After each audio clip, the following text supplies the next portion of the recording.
What if I tell you a king used max concept like percentage and ratio to create jobs 1000 years ago? Sounds surprising, right? But before that, let's understand something simple. We have different ways to write the same value: fraction, decimal, percentage, ratio. For example, 1 percentage. We can write it as 1 by 100, 0.01, 1 is to 100. Different forms, same meaning. Now, let's go back in time to ancient Tamil Nadu. Rajaraja Chola I was not just a king, he was a brilliant planner. Look at the Bragadishwara temple. It was not just a place of worship, it was like a complete system. There were gardens for flowers, coconut and banana groves for offering, cattle for reproduction.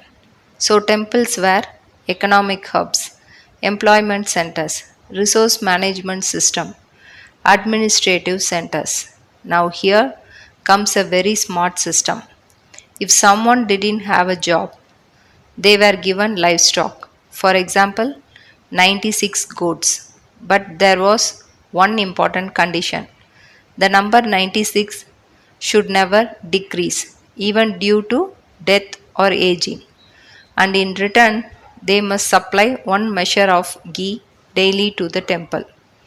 Now, think about this. Goats naturally increase every year. Let's say they grow by 20 percentage. This is where percentage comes in.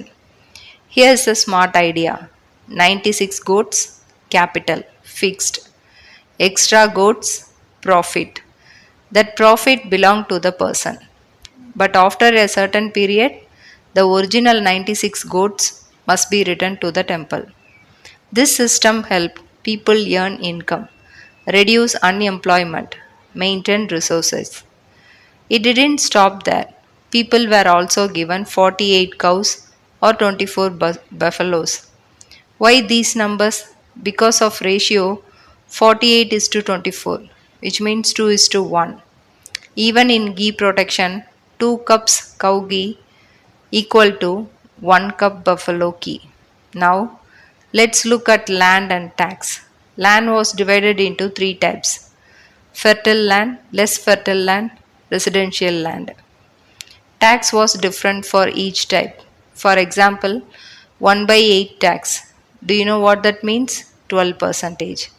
So now, fraction, percentage. Imagine a state with many villages.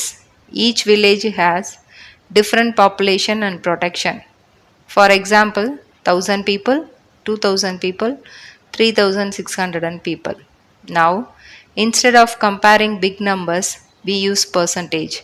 If one village pays 12 percentage tax and another pays 18 percentage tax, we can easily understand and compare which village is doing well, which village needs development.